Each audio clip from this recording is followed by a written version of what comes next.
কোথায় যাচ্ছিস রে গোজো? সেটারদার বাড়ি, জন্মাষ্টমীর নেমন্তন্ন তো, তাই। তোমরা যাবা না দাদা?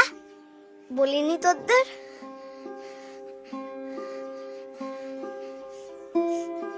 ওদের নাম মনে হয় বলিনি। তাই অবশ্য ওরা বেছি বেছি বলেছ তো, সবাইরে তো বলিনি। কেটে বলেছ? আমাদেরও বলবে, আমাদেরও বলেছ। দাদা হাটে গেছে, হাটের টিফিলে দাদার সাথে যাব। চপ বাবা, তো ওরম করতেছিস কেন? তোর বাবা তো ভ্যান চালায়, তাই হয়তো তোদের বলিনি। আমার সাথে যাবি?